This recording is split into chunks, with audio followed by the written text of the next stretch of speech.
지난 영상에서 어떤 사람이 바른 믿음의 길을 걷는가에 대해서 말씀을 드렸습니다.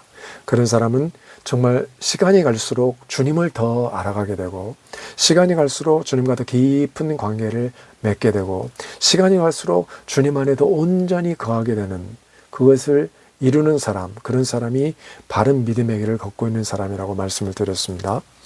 여러분, 만약에 앞에 시험이 있는 수험생이 있다고 생각해 보십시오. 그러면 한 주 전부터, 한 달 전부터, 또는 1년 전부터, 어떤 사람은 수년 전부터 그 시험을 준비해 갑니다.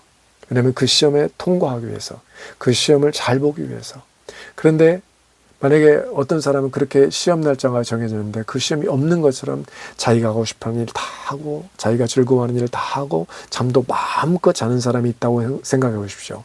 그 시험과 아무런 관련 없이 자기가 하고 싶어하는 일을 하고 있다고 생각해 보십시오. 그 사람은 시험 당일날 시험지 앞에서 참혹한 마음일 것입니다. 우리 역시 똑같습니다. 우리는 언젠가 모두 다 심판 주신 예수님 앞에 서야 될 때가 옵니다. 그때 우리의 모습은 우리가 이 땅에서 어떻게 살았느냐를 보여주는 집약체라고 할까요? 결정체의 모습으로 서게 될 것입니다. 이 삶을 그대로 그곳에서 보여줄 것입니다.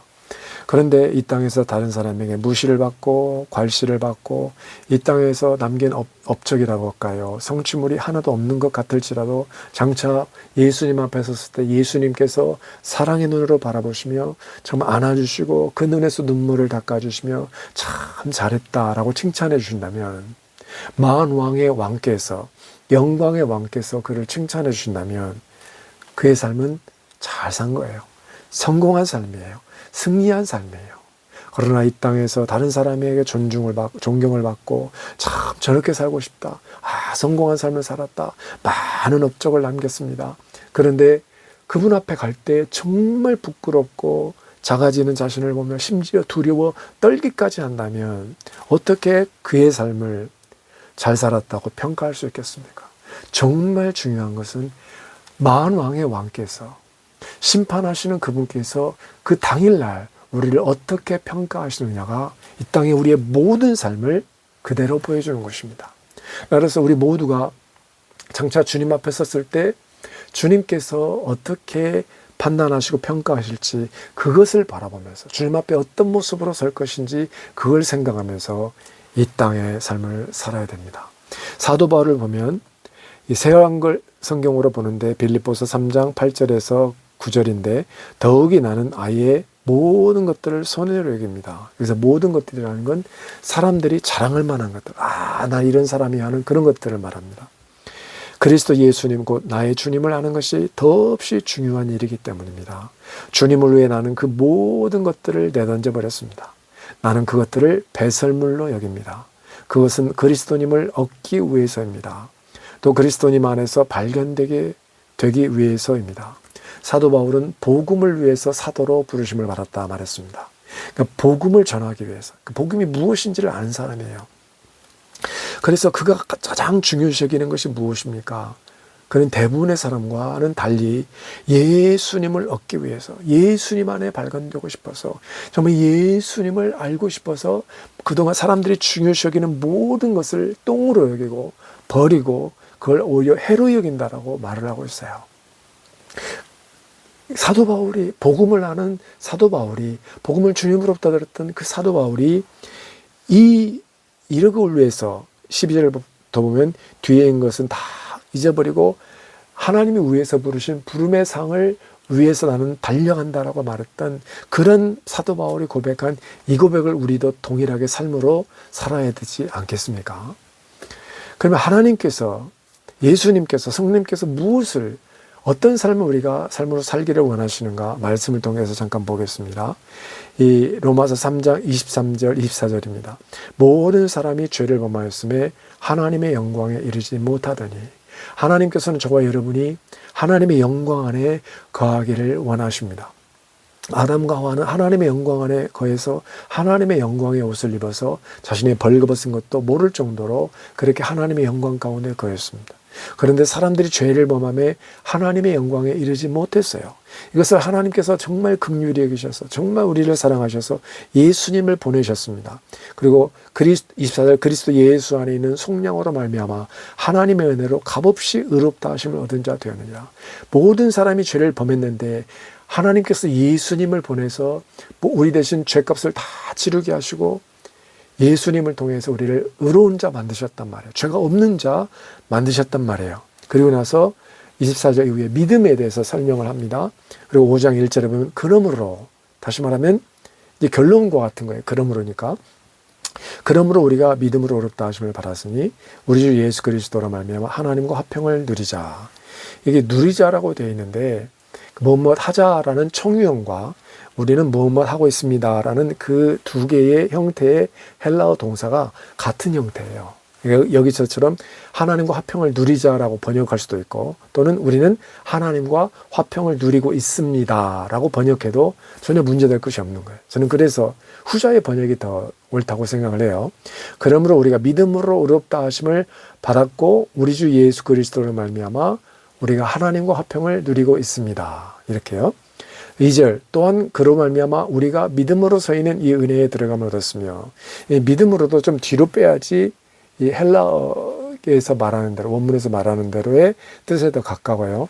또한 그로 말미암아 우리가 서 있는 이 은혜에 믿음으로 들어감을 얻었으며, 그러니까 이제 모든 사람이 로마서 3장 23절에 모든 사람이 죄를 범하였음에 그 부분을 지금 이제 어떻게 예수님을 통해서 우리가 예수님을 믿는 믿음으로, 예수님의 피를 믿는 믿음으로 이렇게 죄에서 벗어나는지, 이 그런 의로 죄의 문제가 해결되는지를 설명하고 있어요. 그 이후에 하나님의 영광을 바라고 즐거워하느니라. 근데 이 부분은 헬라어대로 그대로 번역하는 것이 가능하면 좋을 것 같아요. 왜냐하면 3절 4절을 설명하면 그 이유를 알 수 있는데, 그래서 하나님의 영광을 바라고보다는 하나님의 영광의 소망을 가지고 하나님의 영광의 소망 위에서 하나님의 영광의 소망 때문에 즐거워하느니라, 이렇게 번역하는 것이 좋을 것 같아요. 3절 다만 이뿐 아니라 우리가 환난 중에도 즐거워하나니 이는 환난은 인내를, 인내는 연단을, 연단은 소망을 이루는 줄 알미로다. 뜬금없이 소망이라는 단어가 나오거든요. 그럼 이게 무슨 소망인지 잘 모르잖아요.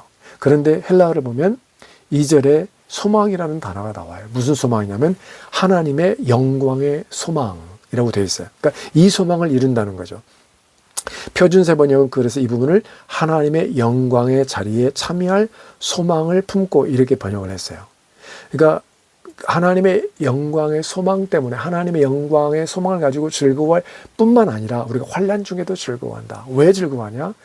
환난은 인내를, 인내는 연단을, 연단은 그 소망, 하나님의 영광에 이르게 되는 소망이 이루어지는 줄 알기 때문에 우리가 환난 중에도 즐거워한다 하는 거예요. 그러면 하나님 아버지께서 예수님을 이 땅에 보내신 까닭은 우리의 죄 문제를 해결하시고 예수님으로 말미암아, 예수님이 영광의 소망이시잖아요. 그 영광의 소망이신 예수님 때문에 이 하나님의 영광에 참여하게 하기 위해서 예수님을 보내신 거예요. 이 골로새 1장 25절에서 28절 보면 그 내용이 하나님께서 만대로부터 비밀이신 예수님을 감추셨다가 드러내셨어요. 근데 그 비밀이 누구냐면 너희 안에 계신 27절이에요. 너희 안에 계신 그리스도니 곧 영광의 소망이니라.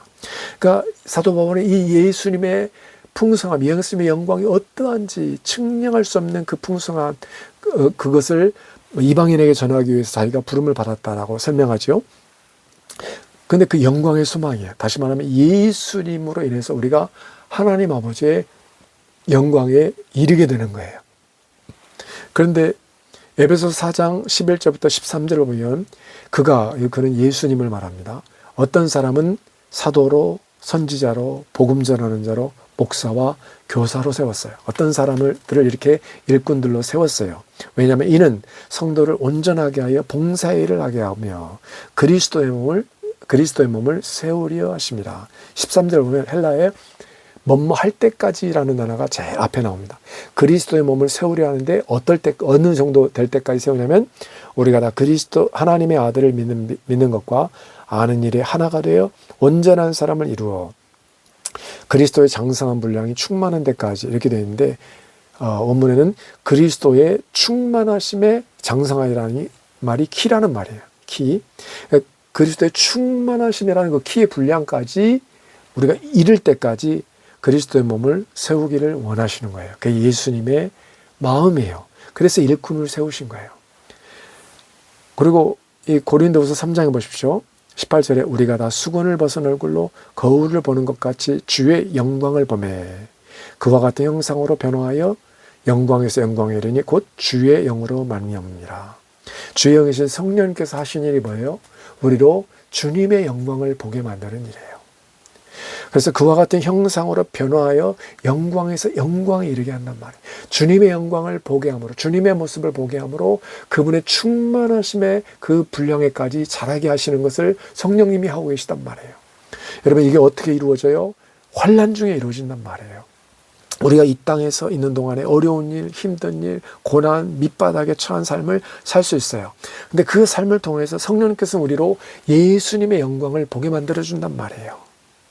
예수님은 우리를 그분의 영광을 볼 수 있도록 이끌어 주신단 말이에요. 그게 하나님의 마음이에요. 하나님의 뜻이 그러하기 때문에, 하나님의 마음이 그러하기 때문에 우리가 오직 예수님을 사모하고 예수님을 추구하고 예수님을 향해서 달려가면 하나님이 그렇게 원하시는데 그것이 우리의 삶에 이루어지지 않겠습니까? 사랑하는 여러분, 그래서 우리가 이 땅에 사는 동안에 정말 예수님 한 분만을 얻기 위해서, 예수님을 더욱 알기 위해서, 예수님과 더 깊은 관계에 들어가기 위해서, 오직 내가 예수님밖에 없기 위해서 성령님으로 인해서 주님의 영광을 날마다 바라보면서 그분과 같은 형상으로 변화되는 그것을 위해서 이 땅에서 주어진 삶을 살아가는 것이 장차 심판주이신 예수님 앞에 섰을 때 그때에 정말 웃을 수 있는 그런 삶이라는 것입니다.